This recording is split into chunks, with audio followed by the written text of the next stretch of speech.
Welcome everyone to our webcast today. My name is Mark Relf and I run global business development for AWS IoT at Amazon Web Services.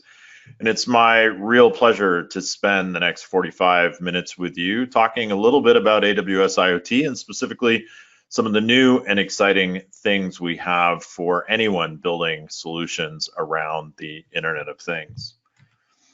Now, what I'd love to do is talk a little bit about how we think about IoT here at AWS and walk through a set of our services, some of our new announcements, tell you a little bit about what our customers are seeing and thinking about doing with the data that they're collecting from the devices and how they've connected the physical world to help solve business challenges. And that really brings me to this phrase, which we use here at AWS as a bit of a guiding principle as we build our IoT services. And that phrase, which has actually been around for a number of years here on the team, is if you knew the state of everything and you had this unlimited ability to reason upon on top of that data, what problems would you solve? And that last phrase is really the key here. What problems would you solve? I think IoT, thought of as connecting a bunch of devices together, is the simplistic version of thinking about IoT and not why anybody pursues building a connected application or using machine data to improve processes. It's about trying to solve a business problem. And whether that business problem is building a new connected product that gets better over time and is enhanced with data, bringing new user experiences, or existing equipment and machinery and operations connected together, providing data that allows you to evolve those operations and drive cost savings and hopefully new sources of revenue and new ways to service customers. It all comes down to this bottom line of solving a business problem. And for us, that is always the heart of what we're trying to do with the technology that we build and how we've helped customers solve the problems that they see in their businesses. And there's quite a few customers that we're working with. Some names some of you may be familiar with. A lot of new names have made this set of logos. It's not all the customers that we're working with, but a lot of the names that I think those customers are particularly proud of the work that they're doing with us, and some really interesting stories across the board. Many people on this webcast today are probably familiar with Vizio, one of the leading providers of smart TVs and soundbars. They've decided to use AWS IoT Core as part of the infrastructure to build their smart TVs and smart soundbars to provide connectivity to those devices, to bring new applications and ingest data into the cloud. Or Pentair, for example, who has built a beer and water filtration system based on AWS IoT, allowing them to ingest operational data and use that data to drive analytics and machine learning to make operations less expensive and more efficient for their end customers. Or Enel, using AWS IoT for energy management. They use AWS IoT Greengrass enabled smart gateways in their home and industrial gateway products at their power generation sites. So this is IoT at a large industrial scale. iRobot, many of you may have a Roomba at home. You're using AWS IoT every day, or even inside of Amazon, the Alexa team who use our technology under the hood to make Alexa do all the wonderful things that it does. So from across the board, from amazing connected products for on the consumer space, which is one type of IoT, to very deep industrial applications that take into account both existing equipment and new greenfield operations that drive efficiency and new revenue sources for our industrial customers as well.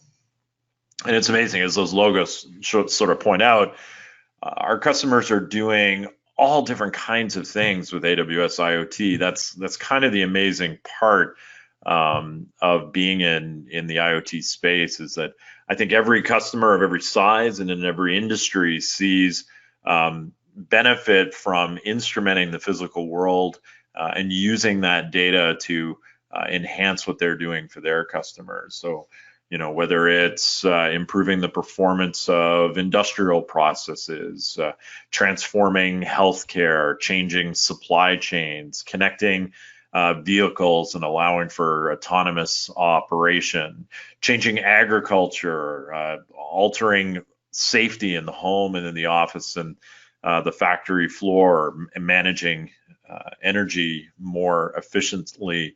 We see all kinds of different scenarios in all of these different industries. And it's pretty exciting for us as we're helping customers build those applications. And so I want to spend a little bit of time going through the fundamentals of AWS IoT. And we're going to start, I think, in the most simple terms with this sort of 3-layer cake diagram of how we think of AWS IoT. It is a family of services, but it can be easily described in kind of 3 categories.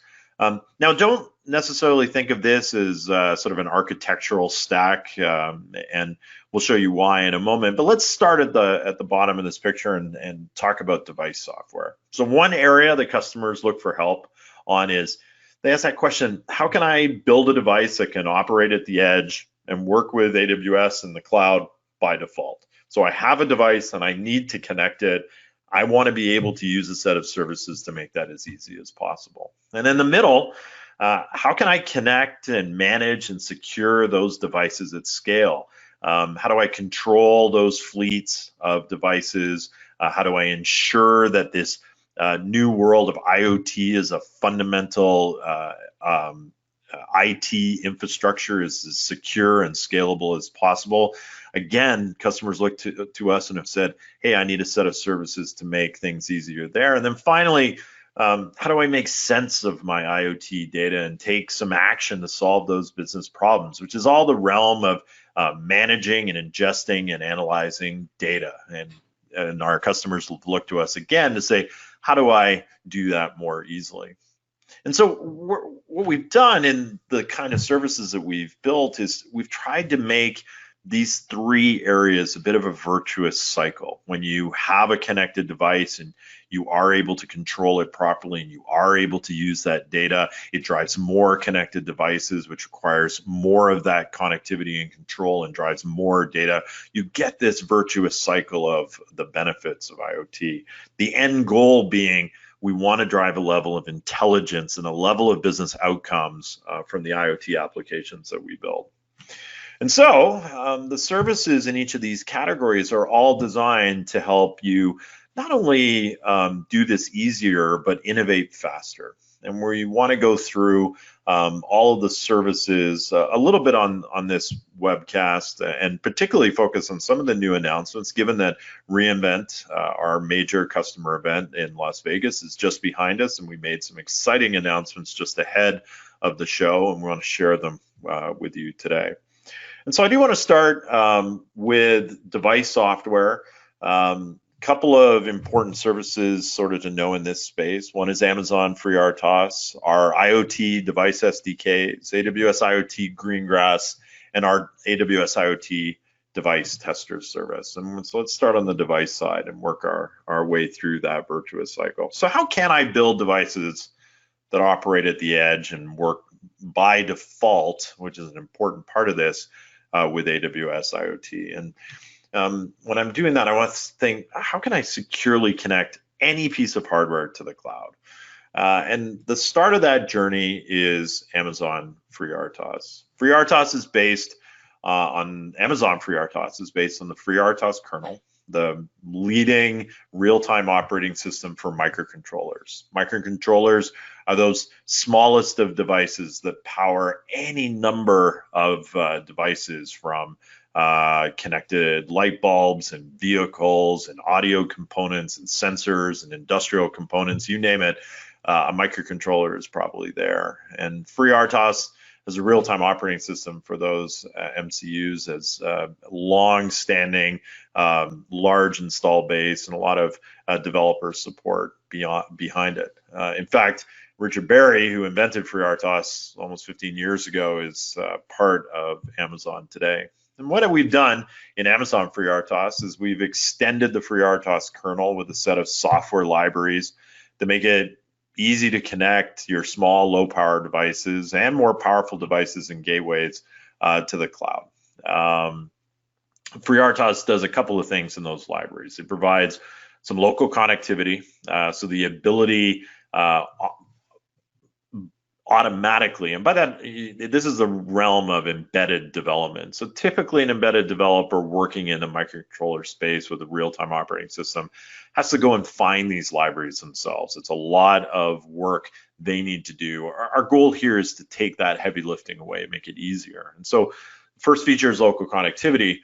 Allows a FreeRTOS powered device to communicate with either AWS IoT Green Grass, which we'll talk about in a second, which can exist out at the edge, or to the cloud directly. So Greengrass, with whether there's a cloud connection or not, or directly to AWS IoT if the device has a great connection to the cloud. More and more, these microcontroller powered devices have radios like Wi-Fi or Bluetooth or other connectivity options available to them directly.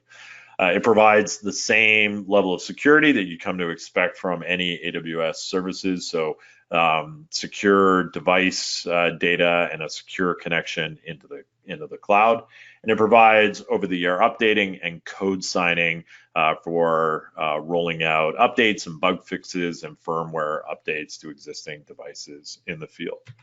We have a lot of great customers using FreeRTOS today.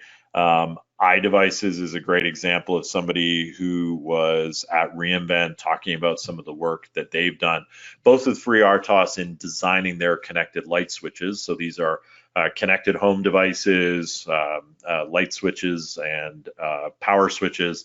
And you don't have the ability to put large-scale CPUs into these devices. They need to keep the cost down, so microcontrollers are ideal. And so FreeRTOS allows them to bring a lot of intelligence to that device. Or Amazon Key is a good example in some of the locks and cameras that we've built for the Amazon Key service, which allows delivery to garages and vehicles to keep your packages safe. Now, one of the other benefits here is that we've taken a lot of the learnings from what we've done in Amazon FreeRTOS and the libraries we've built there, and we've actually extended that to allow basically any operating system to use these same libraries and connect those MCUs to AWS IoT using any operating system. So whether you're using AWS or Amazon FreeRTOS directly, or say another real-time operating system, you might be something like Zephyr or Embed OS or Linux and so forth. The C SDK enables you to connect those microcontrollers and microprocessors on any operating system using all the same features available to FreeRTOS. And that gives the developers a lot of flexibility. So we're not limiting this just to Amazon FreeRTOS, which is there as sort of a complete package. If you have familiarity with different tools, you have an OS of choice, we still allow you to have that same level of flexibility. Now, how can I extend AWS cloud capabilities to the edge? This is another important part on the device side of the equation. Now, when we talk about the edge, I think it's the definition of the edge. If you ask 10 people what the edge is, you might get 12 answers. So let me give you a little bounding to what we mean by the edge. And I would define it as, how can you bring a modern tool chain to the edge for the right reasons? And those reasons we define by what we call the three laws. There's really three fundamental things that require us, particularly in the world of IoT, to operate at the edge. The first is the law of physics. It's a pretty simple one. The speed of light is a constant, and connections may not exist. So a device out at the edge when no internet exists is going to have trouble communicating with the cloud. A device that requires an application to work at a certain speed, the speed of light is a constant, meaning the round trip to the cloud and back may simply be too long. That's not a knock against any individual technology. That is just a reality of physics. And so that's a reason why you might be want to be closer to the edge. The second is the law of economics. And by that we mean data has weight, at least relatively. You know, in talking to customers, what's become clear to me is that while the huge volumes of data generated by machines are incredibly valuable, the most value usually happens in the first moments of that data being collected. And in fact, somewhere like 60 to 80% I've heard from customers of data is only really useful within a very short period of time after that data is created. And the reason for that is often this data is very similar, so you'll combine and reduce that data down.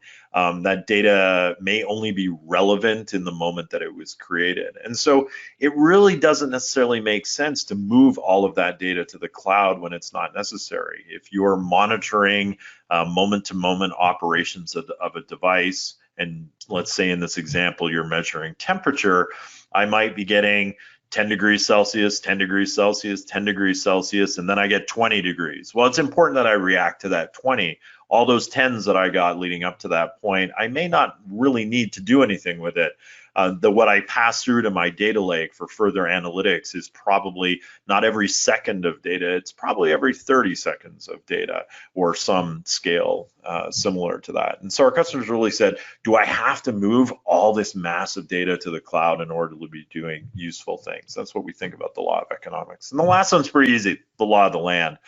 Sometimes you're just not allowed to do stuff. There are policies and regulations, laws that vary all across the world that change sometimes in your favor and sometimes not. You have to be able to respond to that. And often those regulations require that you be able to operate closer to where the data was created, often in the same device, in the same facility that data is created, and you have to have ways around that.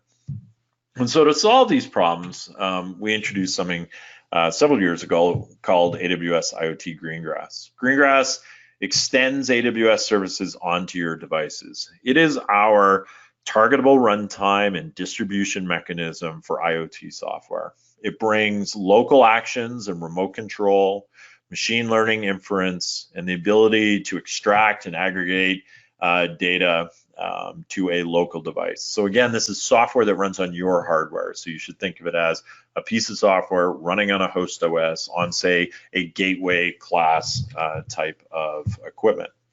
And some of the foundational components of Greengrass, like I mentioned, local message and triggers. So similar messaging that you see from devices to AWS IoT Core, but the ability to do that between devices locally, even without a cloud connection. Local actions defined by essentially AWS Lambda brought locally to the device. So you can build response to events and response to data, business logic down to a device, all built with that same tool chain that people have become so familiar with in the serverless space with Lambda.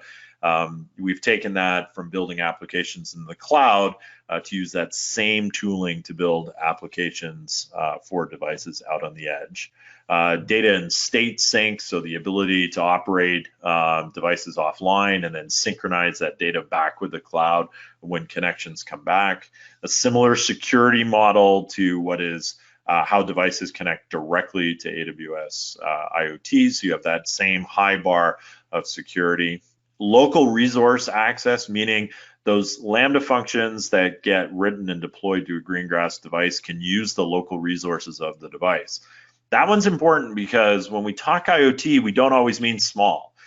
So if Greengrass is running on a Raspberry Pi class piece of equipment, you're going to get Raspberry Pi performance. But if Greengrass is running on a blade server with dozens or hundreds of cores and storage, a device similar to Snowball Edge, you'll have the capabilities of that available hardware. And finally, Greengrass has built-in over-the-air updating capabilities, so those Lambda functions and other capabilities are updated automatically by Greengrass itself. Now, we've taken that over the last couple of years and we've enhanced it quite a bit. And so those enhanced capabilities include things like ML inference. So the ability to build ML models in the cloud, say with a tool like SageMaker, and then deploy those models and run the inference on Greengrass out at the edge.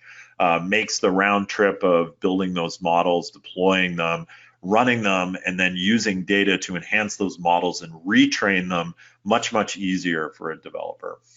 We've built something called connectors to be able to extend edge devices with connections to external services. So data sources, other APIs, locally or in the cloud. Secrets manager, so you can deploy secrets. Authentication is a great example, out to edge devices.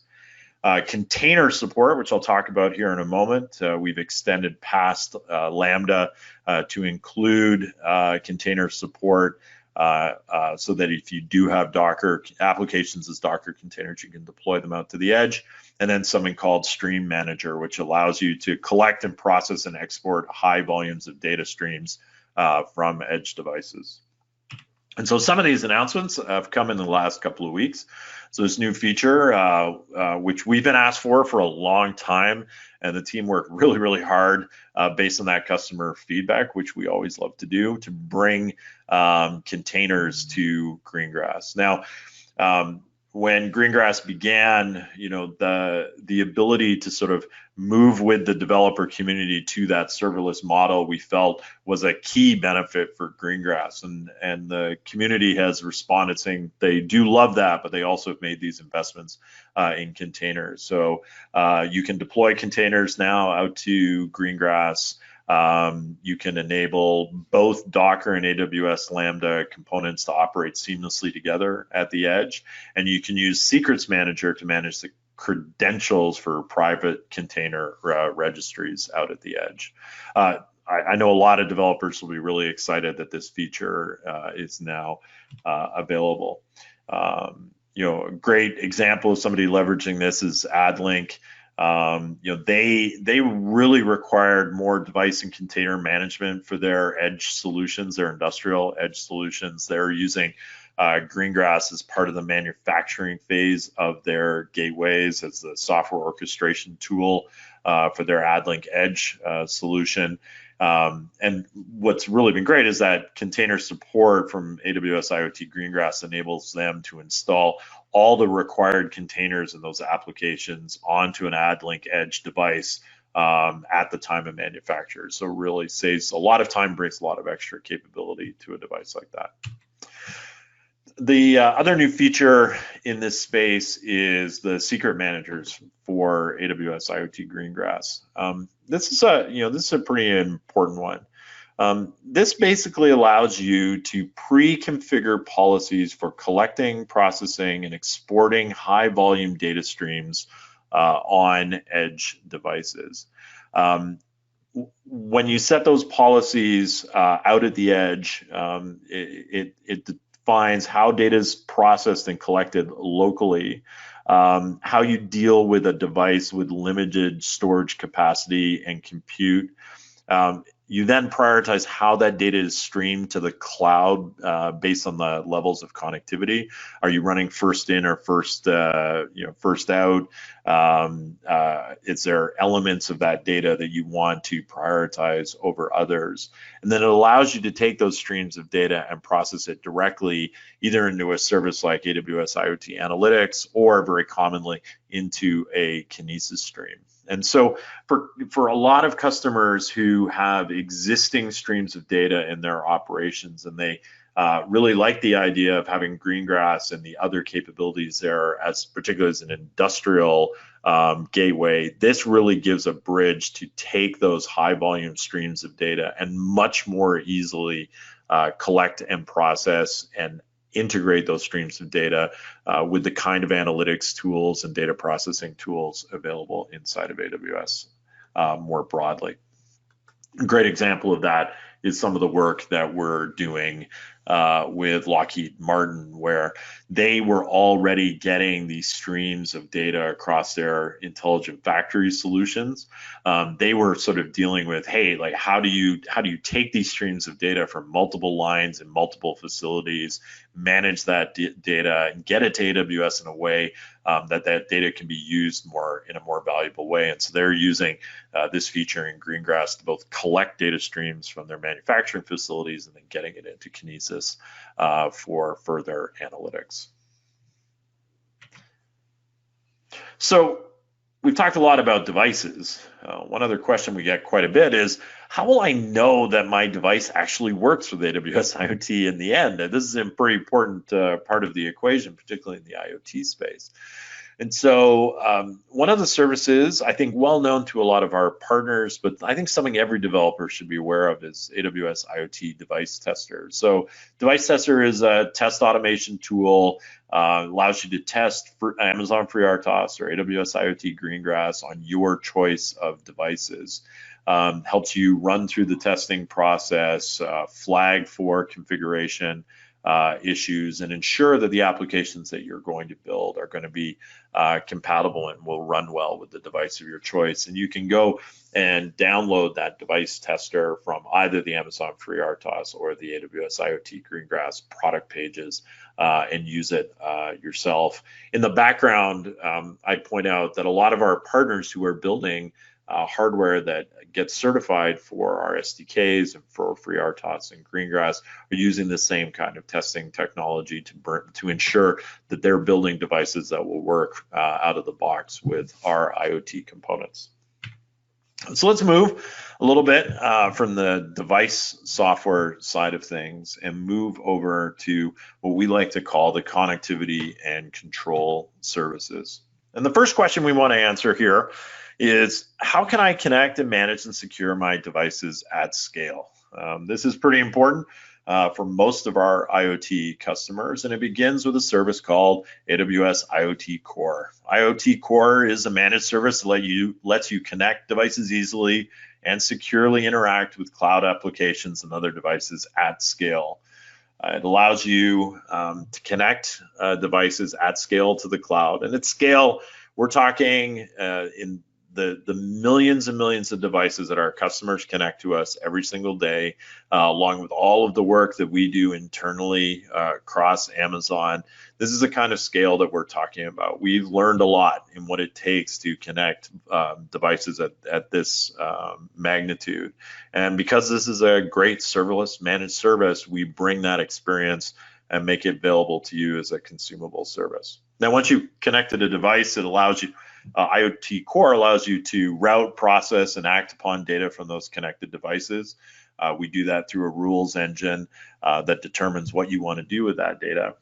You can enable applications to interact with devices even when they're offline through our device shadow capability, and it allows you to integrate data and events from IoT devices to interact with other AWS services, so that when you want to reason upon that data, we make it as easy as possible, whether that's analytics or interactions with databases, AI, business applications, and so forth. IoT Core has a few fundamental capabilities.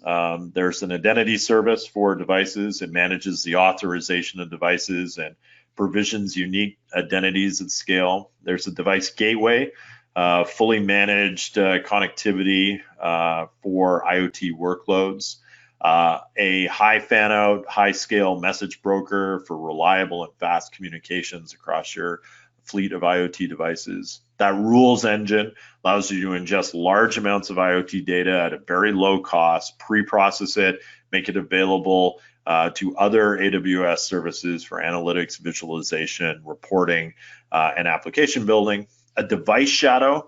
This is a capability where IoT Core will understand the state of your device and the capabilities of that device and control the status of your device, particularly for applications to understand how to interact with it. And finally, a registry of all your devices. It defines and catalogs devices so you can easily use them via other AWS services.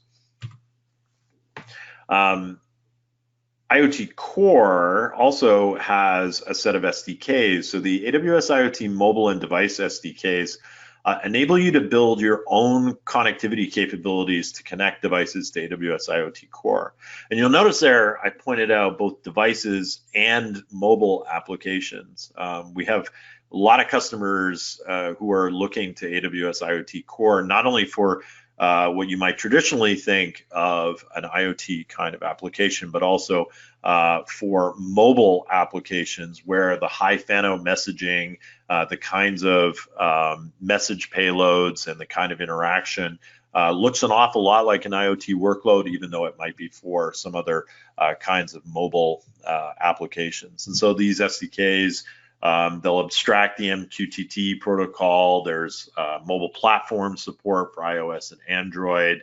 The SDKs are supported across a set of common programming language, JavaScript, Python, Java, C++, and so forth. Gives you some code flexibility to build your own connectivity and IoT capabilities, and then the same end-to-end security that we've brought to all of IoT and connecting devices through IoT Core.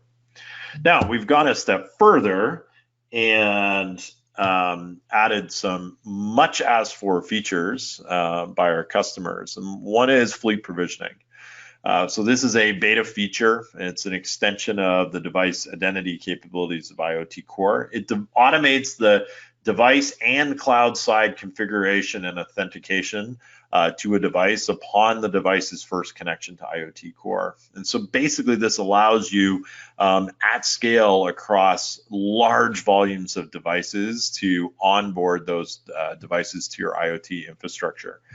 So this capability allows you to define templates for onboarding and apply them across all your devices for secure provisioning at scale, creates unique identities and establishes trust using an updated AWS IoT SDK or the AWS mobile SDK in any of the, if you build a branded companion app. For many of our customers building a connected product, those companion apps are a really important part of the user experience. And then it automatically provisions any number of devices upon the first connection to AWS IoT Core. So this is really designed to make it much more easier to get a device from time of manufacture to time of connection to the cloud, particularly when those devices are giant, potentially giant fleets of devices. A good example of a customer working with that is Hunter Industries. They do, in this case, irrigation and landscaping equipment.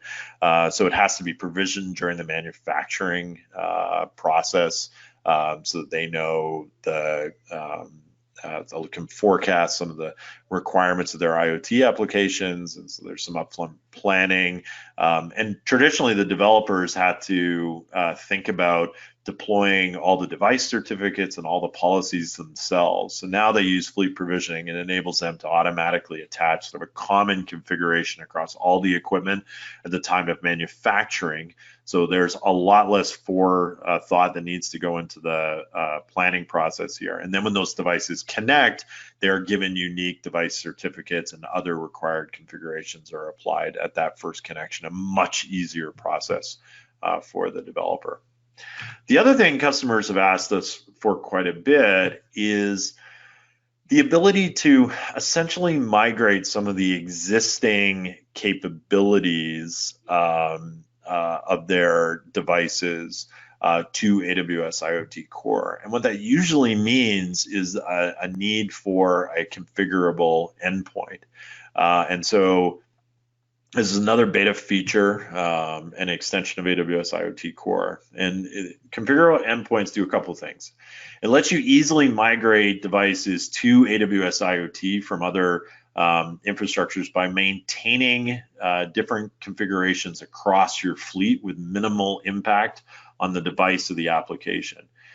So you can actually create multiple IoT endpoints within a single AWS IoT account and set up a unique configuration for each one. You can continue to use your own domain names and associated server certificates after connecting to AWS IoT Core. So as the diagram sort of shows, if you were using iot.markscompany.com and I don't want to switch that endpoint, you can migrate that endpoint over to AWS.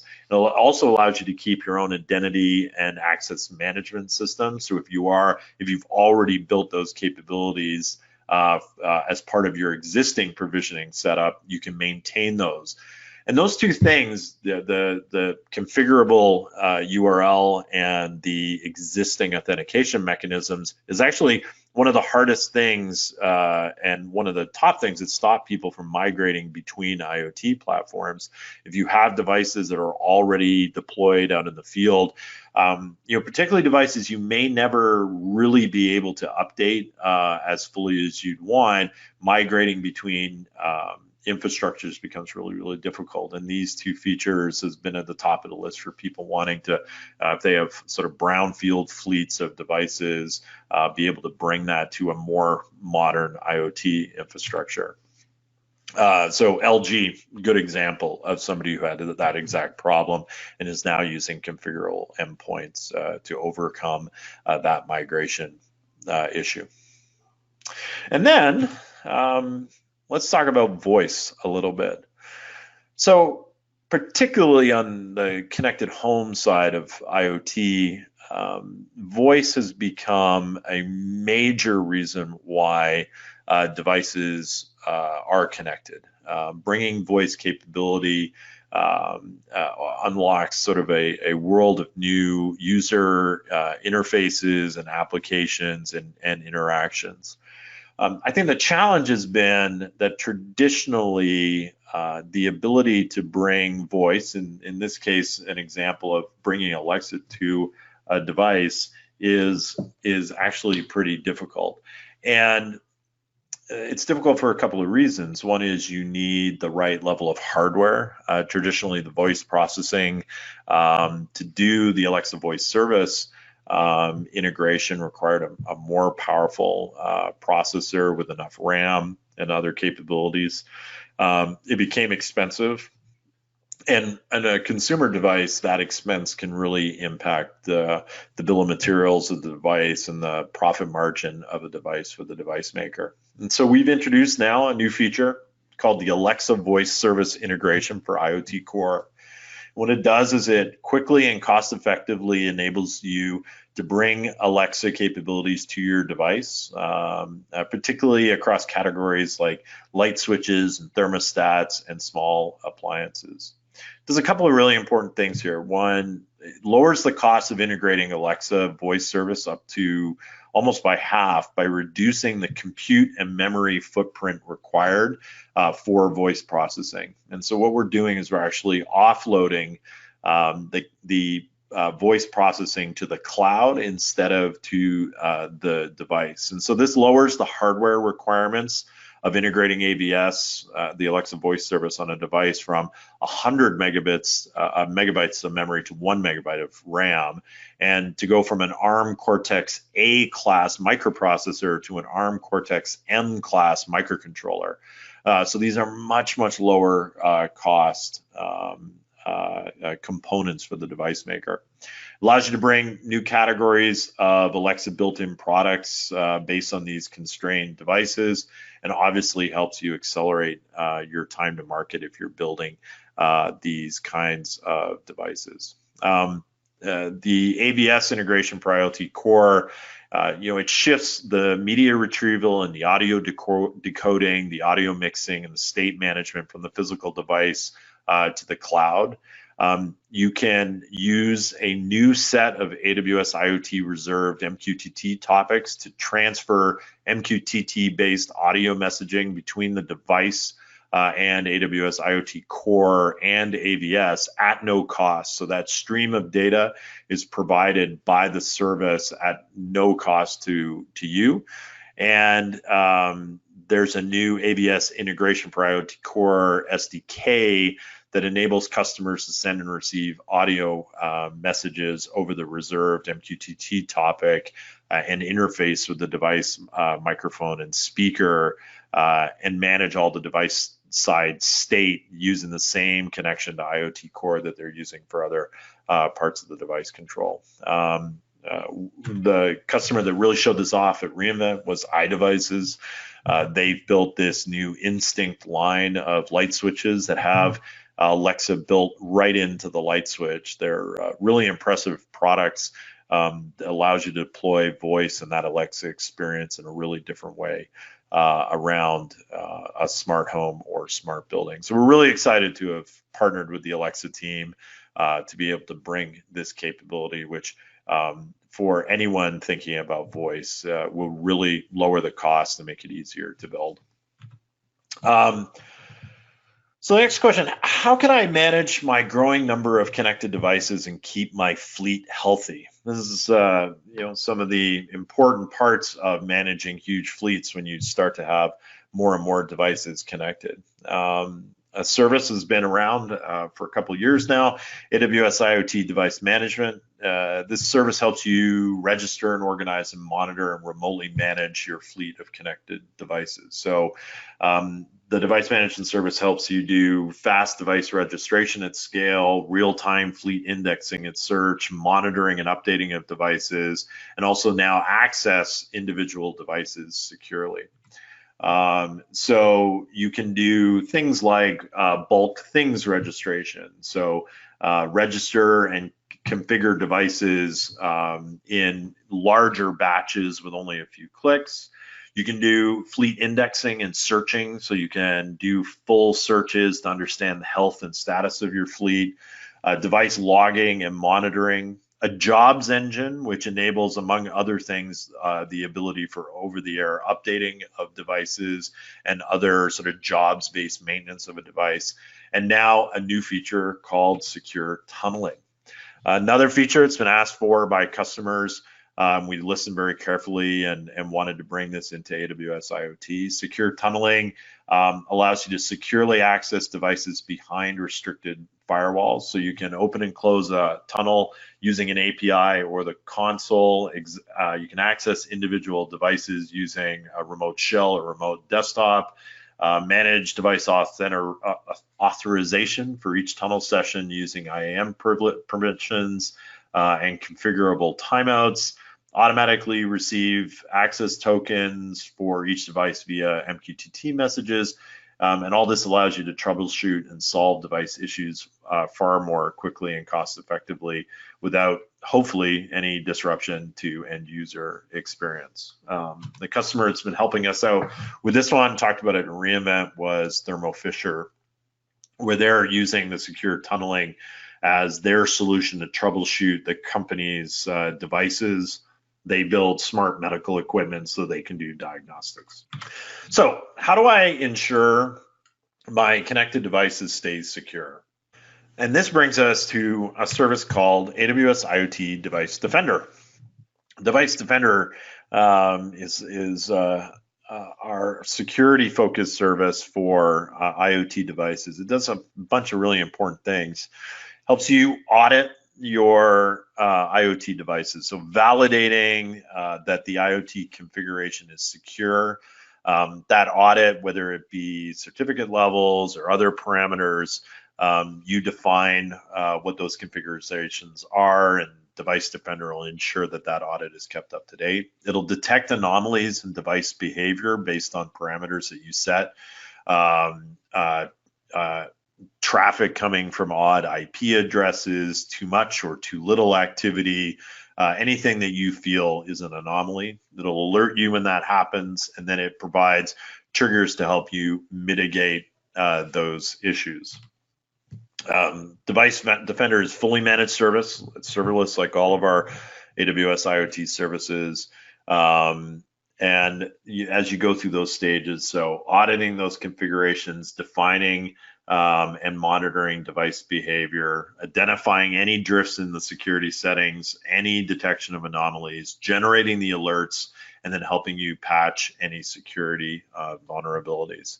Service has been around since August of 2018, is a really fantastic way to ensure that, particularly as IoT devices become this super critical part of your IT infrastructure of the future, that the same level of security that you would expect of any application that you built is brought to the IoT world as well. So let's move on to that sort of last part of the virtuous cycle on the analytics services. And there's been a bunch of really exciting work done in this space. So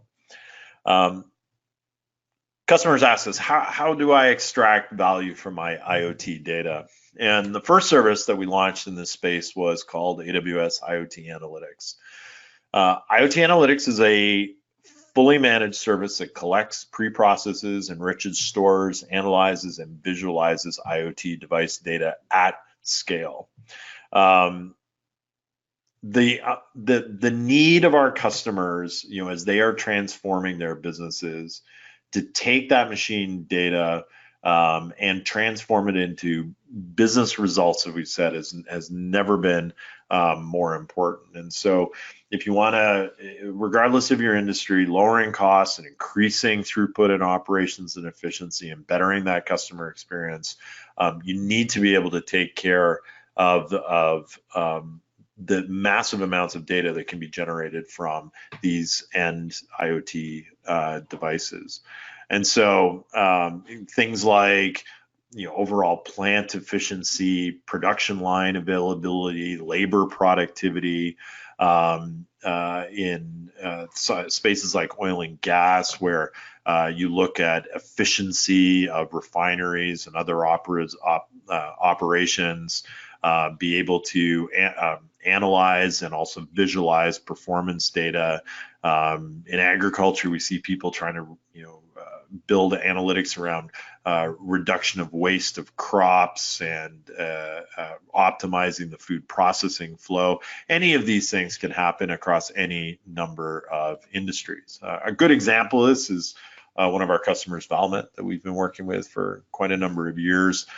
They make paper, so they have the need for automation that really drives the product quality monitoring across these giant paper machines.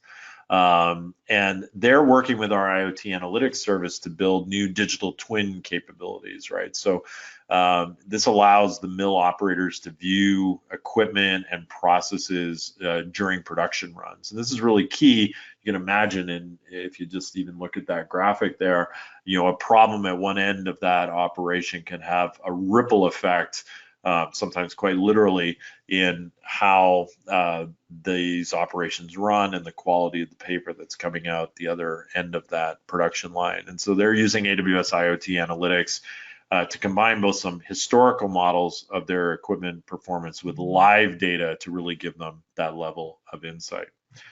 Now, the analytics service does a number of really important things. So it helps you collect data, both from services like AWS IoT Core, but also directly through an API or through existing data in places like S3.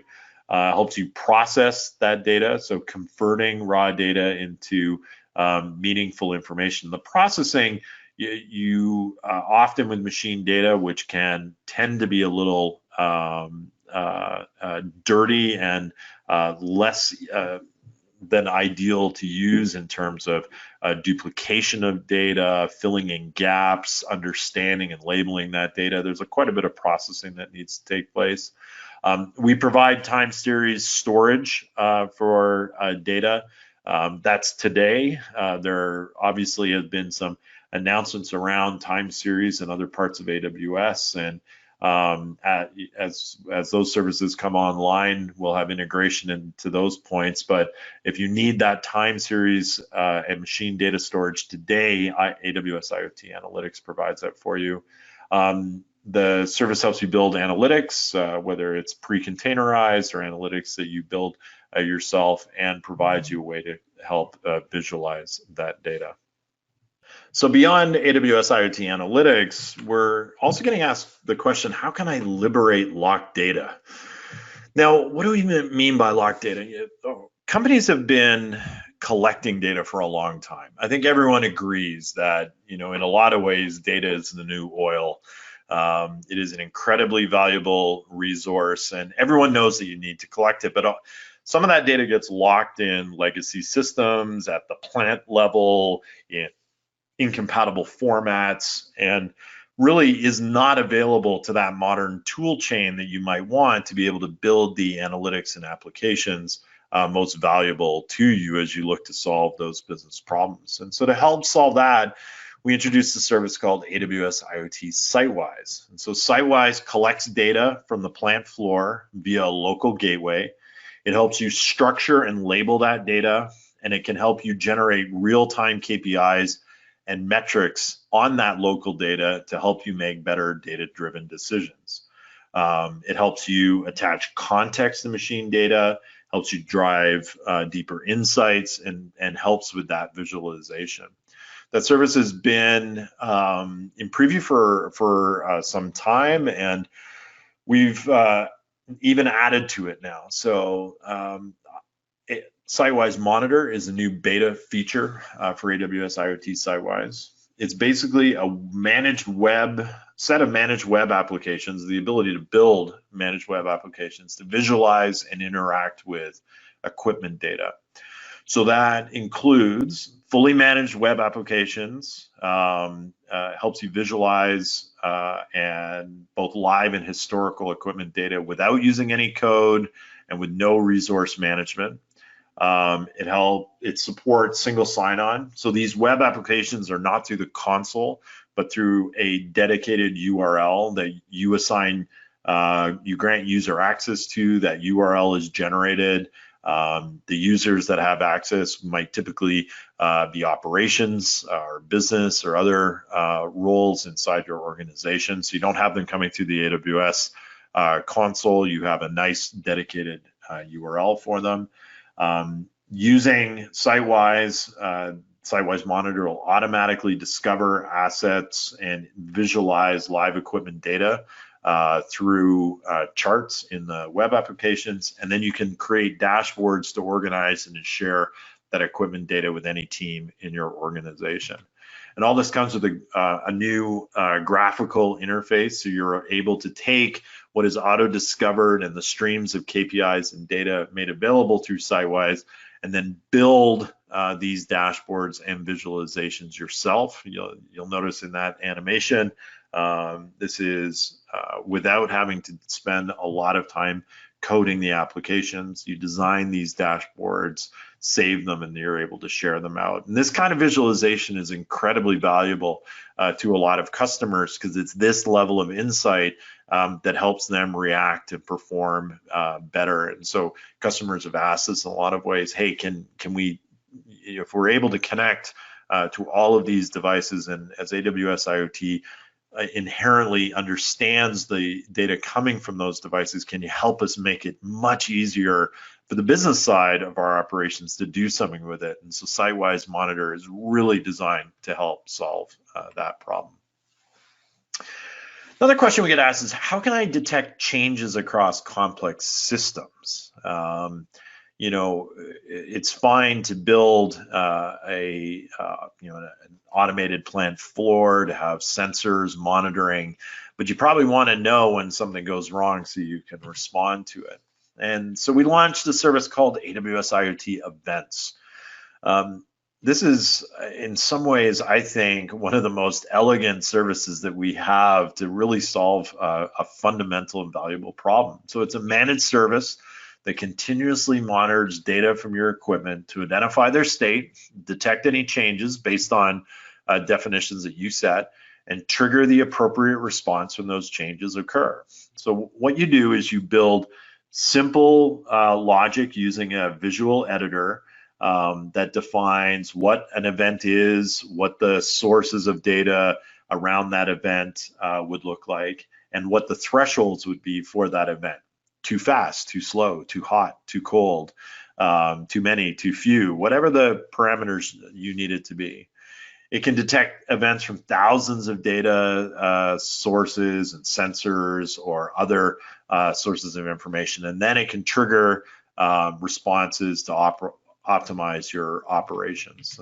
So if something happens, you can then trigger any number of activities to help respond to that. And the event service is made up of a couple of important parts. So there are these detector models that help you define what an event looks like. It helps you really reduce the cost of device maintenance by standardizing what an event model looks like to make it easy to apply to your equipment. It has integration with our analytics tools and other AWS services. So as you see these events come in, you can drive them into our analytics tools and analytics you've built into other business logics. You can uncover new insights and trigger actions, and you can do this at scale. Another serverless service, something that you might have built out of some of our other core components, but we're providing all of the underpinnings so you don't have to worry about scaling up or scaling down these event monitors. We take care of that for you. A great example of a story here is a customer we worked with to monitor communications equipment. So they're using an event detector that knows the expected states of that communications equipment, which is used as part of their campus-wide Wi-Fi network. When any one of their Wi-Fi gateways go down, they're able to use those detector models, trigger the appropriate maintenance response. Is a great example of how IoT events is used. But how can I also build applications faster? And that brings us to AWS IoT Things Graph. Now, Things Graph is a very cool service. It helps you rapidly build IoT applications as workflows. Think of this as automation for IoT devices, and you can coordinate interactions between devices and AWS services through a visual editor with little to no code. So what Things Graph does is it uses these things called models to represent the capabilities of a device or a web service. So you can connect devices from different manufacturers because you can standardize across your devices what the expected, on, off, data coming from a device, capabilities, and so forth. And you can define services that you've built, APIs that you want to integrate to as part of those models as well. And then once you have those models defined, you can drag and drop them in a visual UI and define the workflows between them. So you can visually design applications by connecting those devices and services in a workflow sequence. That workflow is then generated into application logic that you can deploy and monitor either in the cloud or at the edge. So you execute the workflow on AWS in the cloud or on any Greengrass edge device, and you can also use CloudWatch to monitor the state of those workflows. And for a lot of our customers doing any kind of automation, so plant floor automation, any IoT application where this kind of workflow, they would normally have coded this directly. This is a much faster way because even types of devices, let's say you had multiple types of cameras, you can build a model that starts to take the common capabilities of those devices and represent them in the same way. So even when you have slight variations of the physical devices, if what they're meant to do is the same, again, your developers have this fast way to use these models. And the drag and drop UI means that you're not spending time building complex code to write these applications. It's this drag and drop visual UI. So really, we think an innovative way to build these kinds of workflows for IoT applications. And so that brings us to back to the virtuous cycle, like we described at the beginning of the webcast, but overall, what the AWS IoT architecture of services, our device software, Amazon FreeRTOS, the device SDKs, AWS IoT Green Grass, the device tester service, our connectivity and control services to be able to manage those fleets, so IoT Core, AWS IoT Device Defender, AWS IoT Device Management, and then those analytics services, AWS IoT Analytics, AWS IoT Sightwise, AWS IoT Events, and AWS IoT Things Graph.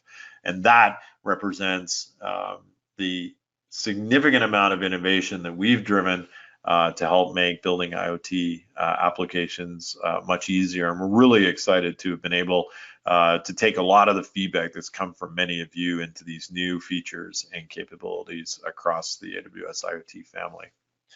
Now, I'll close in talking about a couple of things. So often customers ask us, hey, I have a business problem and I suspect that others have had the same problem. And are there solutions pre-built that I can take and modify or deploy as is to solve my problems? And to respond to that, we created something called the AWS IoT Solutions Repository. And this is a collection of solutions built directly by AWS that help you quickly solve problems across common industry use cases, which includes reference architectures and CloudFormation templates and guidance to help solve those problems in those common use cases, or solutions from our partner network. We have an incredible ecosystem of partners around us, and those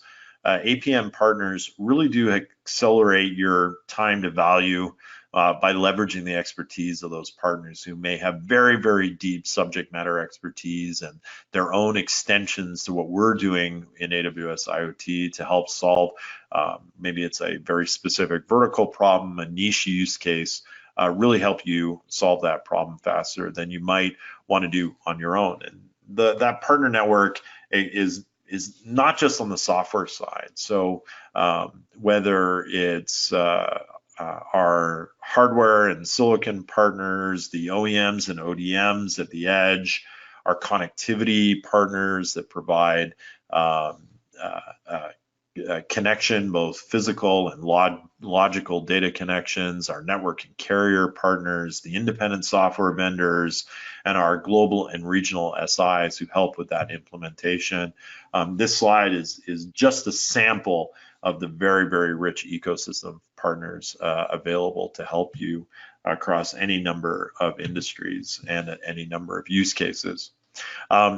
We often also get asked, what devices work with AWS IoT? And so if you haven't seen it, I really encourage you to go to devices.amazonaws.com and visit the AWS Partner Device Catalog. Over 340 qualified devices, and so you can go in there and see the MCUs and development kits and sensors and gateways that have all been qualified to work with AWS IoT by default and from the start to help get to the point whether you're doing a proof of concept or moving into production, that you can have the right devices for the right job as quickly and easily as possible. And so with that, we've given you a quick pass of both what AWS IoT can help you on the IoT side, some of the new services, the solutions provided by AWS directly, and the incredible partner ecosystem around us. And so now that you know the state of everything and you can reason upon that data, we're really looking forward to hearing about the problems that you can solve. Thanks for spending the time with us in the webcast. I know we're going to take some questions from anyone listening. And for more information, go to aws.amazon.com/IoT.